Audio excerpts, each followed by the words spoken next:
पिता के घर में रहने वाली स्त्री कौन सा पाप करती है और उसका फल किसे भोगना पड़ता है, उसके माता पिता को या पति को।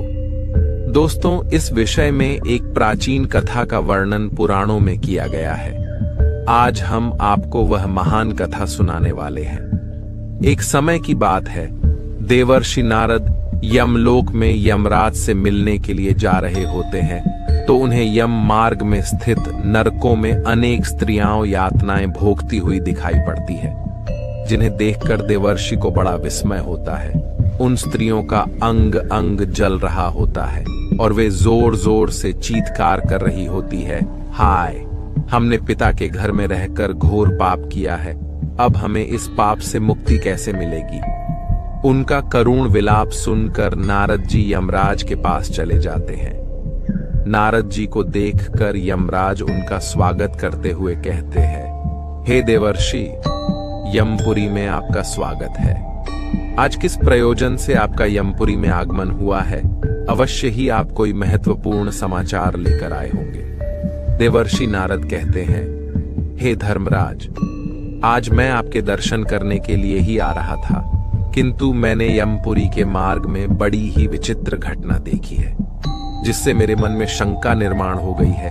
कृपया आप मेरी इस शंका का समाधान कीजिए। यमराज कहते हैं, हे देवर्षि, आपके मन में जो भी शंका हो निसंकोच होकर पूछिए, मैं आपकी शंका का समाधान करने का प्रयास अवश्य ही करूंगा। फिर देवर्षि कहते हैं, हे धर्मराज, आज जब मैं आपके दर्शन करने के लिए आ रहा था, तभी मैंने नरक में कष्ट भोग रही कुछ स्त्रियों को देखा है, जो जोर जोर से विलाप कर रही थी कि उन्होंने पिता के घर में रहकर घोर पाप किया है। इसीलिए मैं आपके पास यही जानने के लिए आया हूं कि एक स्त्री पिता के घर में रहकर कौन सा पाप करती है और उस पाप का दंड किसे भोगना पड़ता है। यमराज कहते हैं, हे देवर्षि, आपने उचित ही प्रश्न किया है। आपके इस प्रश्न के उत्तर में समस्त मानव जाति का कल्याण छिपा हुआ है। आपके इस प्रश्न का उत्तर देने से पूर्व मैं आपको महाराज कंस के जन्म की कथा सुनाता हूँ। महाराज कंस के जन्म की इस कथा के माध्यम से आपकी शंका भी दूर हो जाएगी और समस्त मनुष्य जाति को महत्वपूर्ण ज्ञान की प्राप्ति होगी। इसीलिए आप इस कथा को ध्यान से पूरा सुनिए। जो भी मनुष्य इस कथा का श्रवण करता है, मैं उसके 32 अपराध माफ करता हूं। देवर्षि कहते हैं, हे धर्मराज, आप इस कथा को अवश्य कहिए। मैं इस कथा को सुनने के लिए उत्सुक हूं। मैं इस कथा को ध्यान पूर्वक सुनकर इसका प्रचार करूंगा। फिर यमराज देवर्षि को वह कथा सुनाने लगते हैं। हे देवर्षि, 28वें द्वापर युग के आने पर यह इतिहास घटित होने वाला है। यदुकुल नरेश वीरवर उग्रसेन के यहाँ पर जो घटना घटित होने वाली है, मैं उसी का भूतकाल के रूप में आपके समक्ष वर्णन करता हूँ। माथुर प्रदेश में मथुरा नाम की नगरी है। उस नगरी में उग्रसेन नाम के यदुवंशी सम्राट राज्य करते थे। महाराज उग्रसेन बड़े ही पराक्रमी, संपूर्ण धर्मों के तत्वज्ञ, बलवान, दानशूर तथा अत्यंत बुद्धिमान थे। महाराज अपनी प्रजा का पालन करने में तत्पर तथा सत्य धर्म का पालन करने वाले थे। उसी समय में विदर्भ नाम के देश पर सत्यकेतु नाम से एक प्रसिद्ध राजा राज्य करते थे। महाराज सत्यकेतु की एक पुत्री थी, जिसका नाम पद्मावती था, जो अत्यंत सुंदर, सत्य धर्म का पालन करने वाली, गुणवान, चरित्रवान तथा स्त्री के समस्त गुणों से युक्त साक्षात लक्ष्मी के समान रूप वाली थी। महाराज सत्यकेतु ने जब अपनी पुत्री का विवाह करने का विचार किया और उनके लिए उचित वर खोजने लगे, तो उन्हें उस समय पर महाराज उग्रसेन के समान दूसरा कोई दिखाई न पड़ा। इसीलिए उन्होंने अपनी पुत्री का विवाह महाराज उग्रसेन से करा दिया।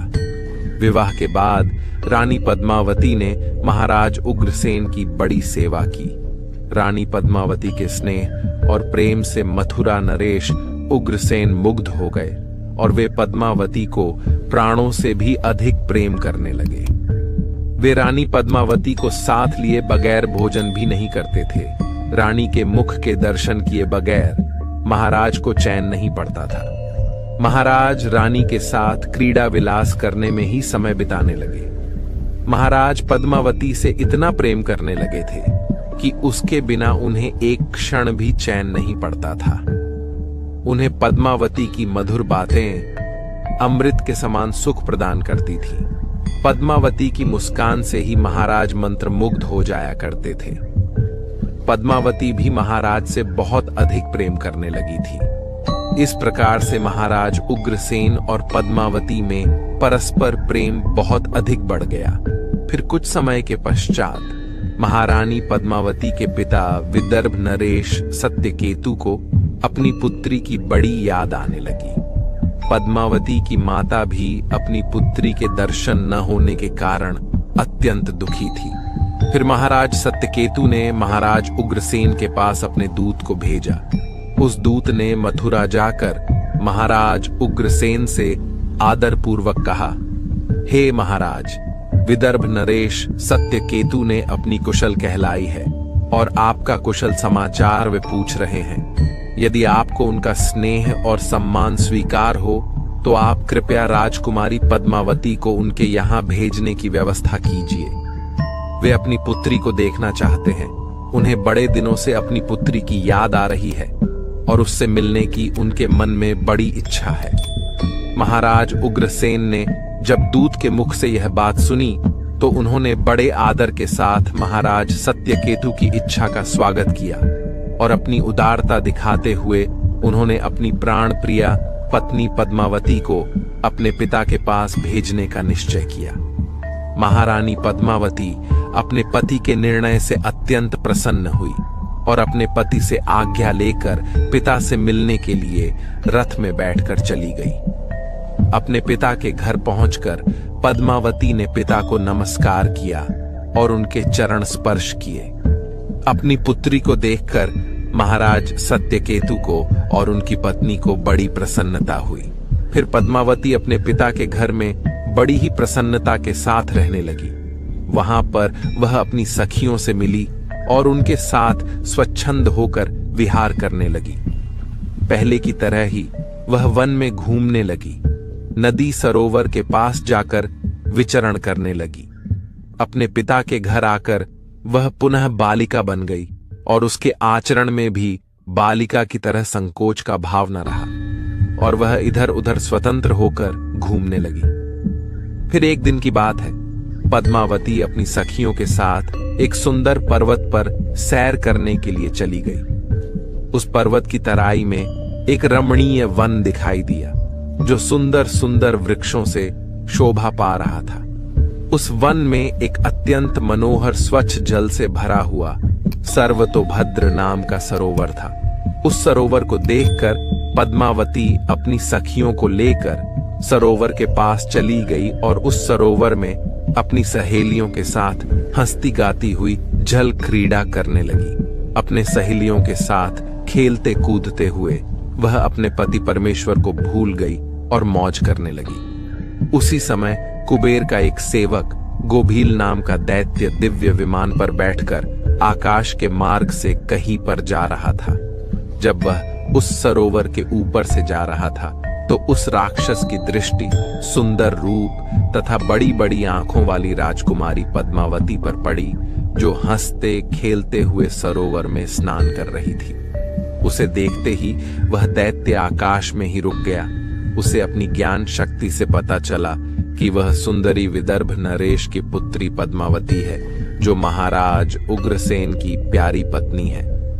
वह दैत्य गोभील इस प्रकार से सोचने लगा, हाय, यह पद्मावती कितनी सुंदर है, इसका रूप कितना मनोहर है, किंतु यह पतिव्रता होने के कारण आत्मबल से सुरक्षित है। पर पुरुष के लिए इस सुंदरी को पाना असंभव है। महाराज उग्रसेन बड़ा ही मूर्ख है जो उसने अपनी इतनी सुंदर मनोहर रूप वाली पत्नी को मायके में भेज दिया। यह सुंदरी देवताओं के लिए भी दुर्लभ है। इस समय कामदेव मुझे बहुत पीड़ा दे रहे हैं। मैं कैसे इस सुंदरी के निकट जाऊं और इसका उपभोग करूं? इसके साथ भोग विलास करने की मेरे मन में बड़ी इच्छा हो रही है।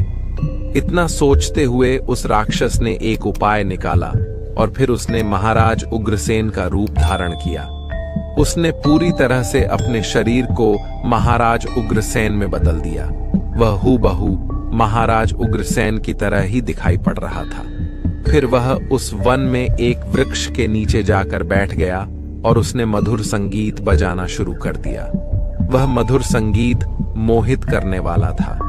जब पद्मावती और उसकी सखियों ने उस मधुर संगीत को सुना तो उनका मन विचलित हो गया और वह मधुर संगीत की तरफ आकर्षित होने लगी। वह सोचने लगी, यह मधुर संगीत कौन बजा रहा है जिसने हम सभी को मंत्रमुग्ध कर डाला है। पद्मावती के मन में उस संगीत बजाने वाले को देखने की इच्छा हो गई। वह उस संगीत का पीछा करते हुए अपनी सखियों के साथ जाने लगी तो उसने देखा कि एक वृक्ष के नीचे कोई पुरुष बैठा है जो महाराज उग्रसेन की तरह दिखाई पड़ रहा था। वास्तव में वह दुष्ट राक्षस गोभील था जो महाराज का रूप धारण करके बैठा हुआ था। महाराज उग्रसेन को वहां पर बैठा हुआ देखकर पद्मावती सोचने लगी, मेरे धर्मपरायण पति अपना राज्य छोड़कर इतनी दूर कब और कैसे चले आ गए। महारानी इस प्रकार से सोचने ही लगी थी कि महाराज उग्रसेन के भेष में बैठे हुए उस दुष्ट गोभील ने स्वयं ही महारानी को पुकारा, हे प्रिय, यहां पर मेरे पास आ जाओ, मैं तुम्हारे बिना जी नहीं सकता। सुंदरी, तुमसे अलग रहकर मुझे चैन नहीं पड़ रहा था। तुम्हारे दर्शन किए बगैर भोजन करना भी असंभव हो गया था। इसी कारण से मैं खुद ही चलकर तुम्हारे पास आ गया हूं। मैं तुमसे एक क्षण भी दूर नहीं रह सकता। अपने पति के ऐसे वचन सुनकर महारानी पद्मावती कुछ लज्जित सी हो गई और शर्माते हुए वे उनके सामने जाकर खड़ी हो गई। फिर महाराज के भेष में बैठे उस पापी ने महारानी का हाथ पकड़ लिया और उन्हें लेकर जंगल में एकांत स्थान पर ले गया।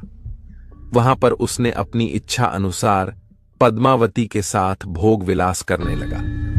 लेकिन महाराज उग्रसेन के गुप्त अंग में कुछ एक निशानी बनी हुई थी जो इस बहरूपीय के शरीर के अंग पर दिखाई नहीं पड़ रही थी, जिसे देखकर महारानी अचानक से भयभीत हो गई। उसे समझ में आ गया कि यह महाराज उग्रसेन नहीं है, उनका रूप धारण करके कोई बहरूपिया आया है। महारानी पद्मावती तुरंत वहां से उठ खड़ी हुई और अपने वस्त्र संभाल कर पहन लिया। महारानी के हृदय में इस घटना से बड़ा दुख हुआ। एक पापी बहरूपीय ने महाराज का रूप धारण करके उनका उपभोग किया, जिससे महारानी बहुत क्रोधित हो गई और उस राक्षस से कहने लगी, अरे नीच, जल्दी बता, तू कौन है?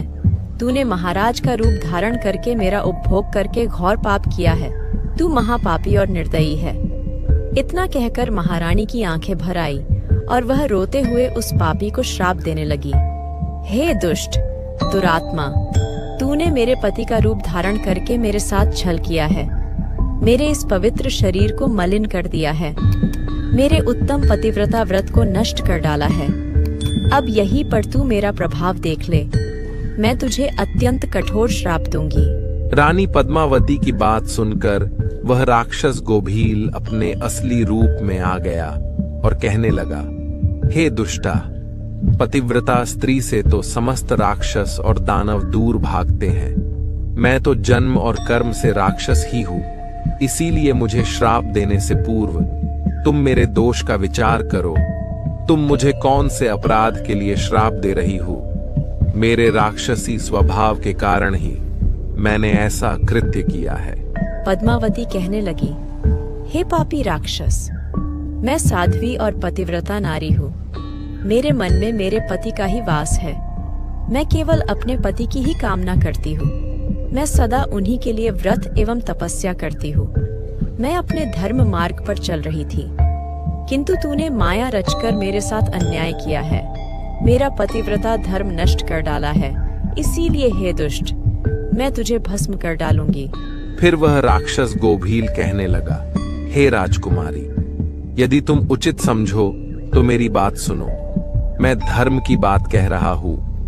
जो स्त्री प्रतिदिन मन, वाणी और क्रिया द्वारा अपने पति की सेवा करती है, पति के संतुष्ट होने पर ही स्वयं संतुष्ट होती है। पति के गुस्सा होने पर भी उसका त्याग नहीं करती, उसके दोष का विचार नहीं करती, अपने पति के हर काम में उसका साथ देती है।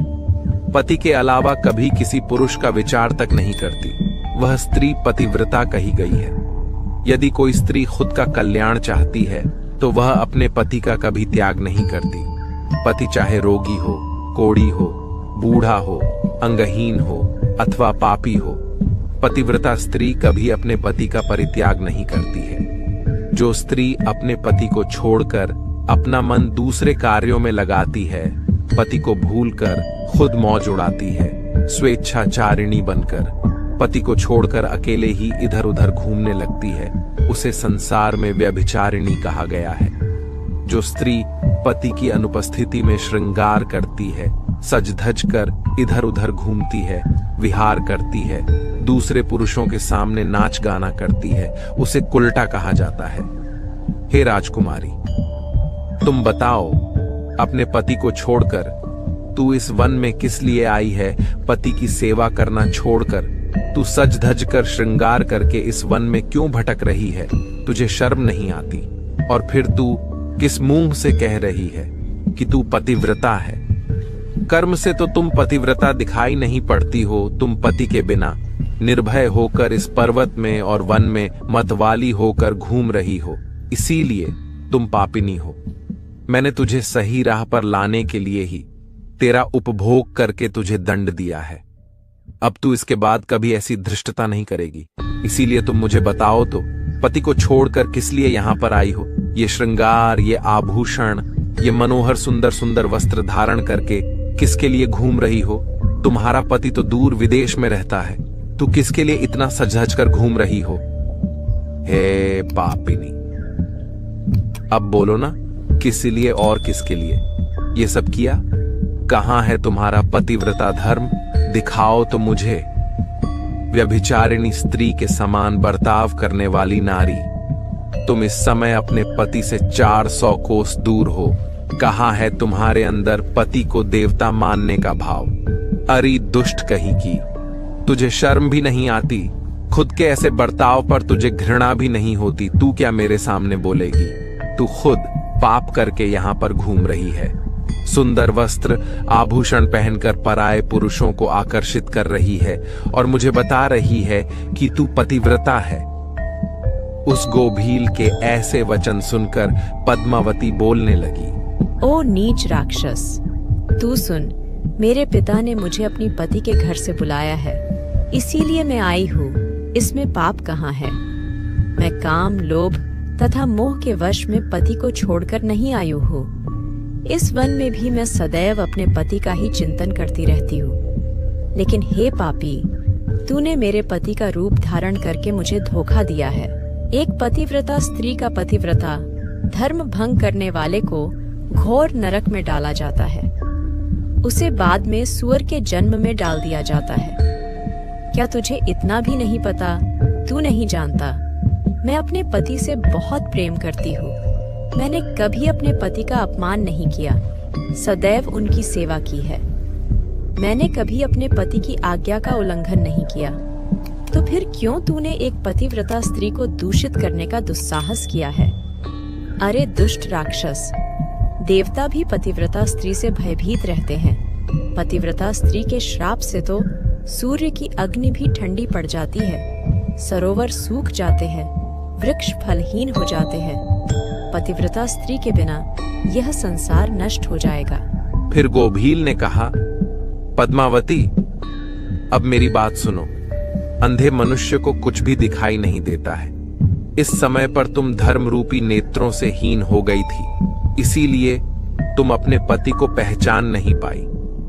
जिस समय पर तुम्हारे मन में अपने पति का घर छोड़कर पिता के घर पर आने की इच्छा हुई, उसी समय तुम अपने मन से पति की भावना छोड़कर उनके ध्यान से मुक्त हो गई। पतिव्रता स्त्री निरंतर केवल पति का ही चिंतन करती है। जब तुम्हारे अंदर पति से दूर होने की भावना जाग गई, उसी समय तुम्हारे हृदय की आंखें फूट गईं। फिर तुम मुझे कैसे पहचान पाती? तुम अगर सच्ची पतिव्रता होती तो मुझे देखते ही पहचान लेती। पतिव्रता स्त्री के मन में केवल उसका पति ही होता है। वह अपने पति की सुगंध से उसे दूर से ही पहचान लेती है। लेकिन तुम अपने पिता के घर पर आकर अपने पति को भूल चुकी थी, इसीलिए तुमने मुझे पहचाना नहीं और अपना पति समझकर मेरे साथ चली आ गई।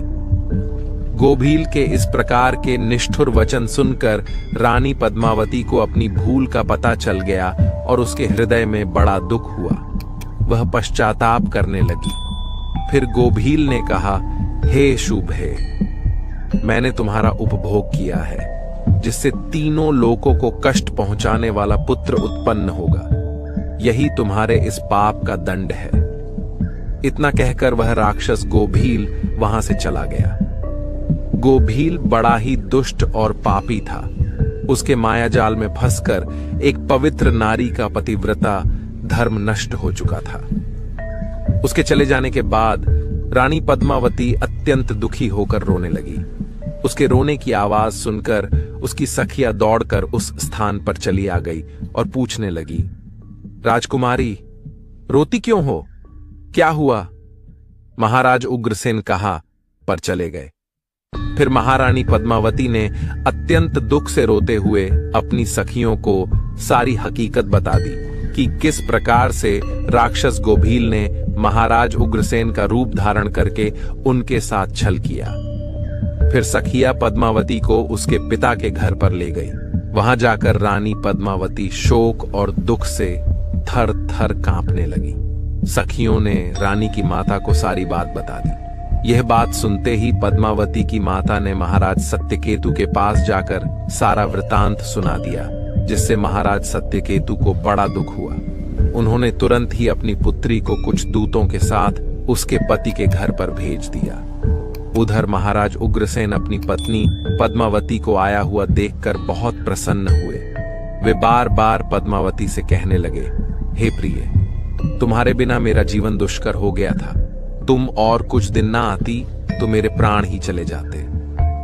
इतना कहते ही रानी पद्मावती महाराज के गले में पड़कर फुट फुट कर रोने लगी। महाराज उग्रसेन कहने लगे, हे सुंदरी, क्या हुआ? क्यों रो रही हो?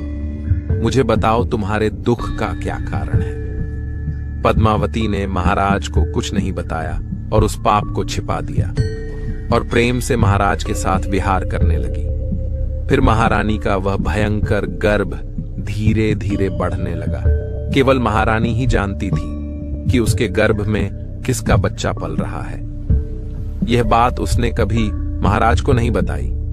अपने उदर में पल रहे उस राक्षस के बालक के विषय में सोचकर रानी को दिन रात चिंता सताने लगी थी। वह गर्भ 10 वर्ष तक बढ़ता गया और उसके बाद महाभयंकर कंस का जन्म हुआ।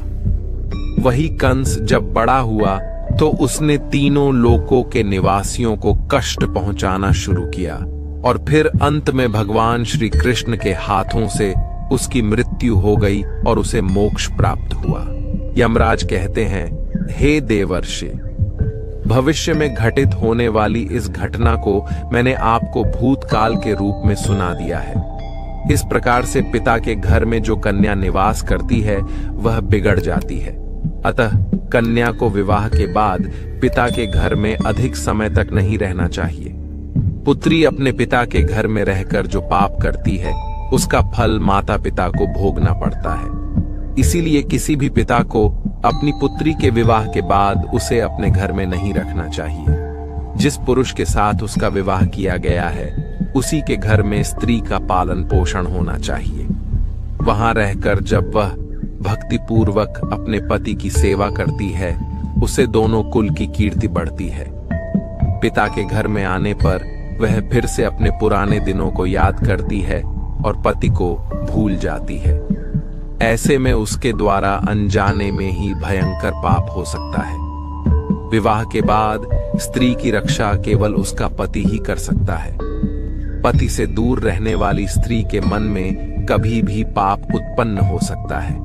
वह मोहवश पराये पुरुष के चंगुल में फंस सकती है। इसीलिए उचित यही है कि उसे उसके पति से दूर न किया जाए। यदि वह स्त्री ससुराल में रहकर पाप करती है तो उसका फल उसके पति को भोगना पड़ता है। पुत्री के उत्तम गुणों से ही पिता की कीर्ति बढ़ती है, इसीलिए पुत्री का स्थान उसके पति के घर पर ही होता है। दामाद के साथ भी कन्या को अपने घर में नहीं रखना चाहिए। तो दोस्तों, इस प्रकार से धर्मराज ने देवर्षि नारद को रानी पद्मावती की कथा सुनाकर संसार को उत्तम संदेश दिया है।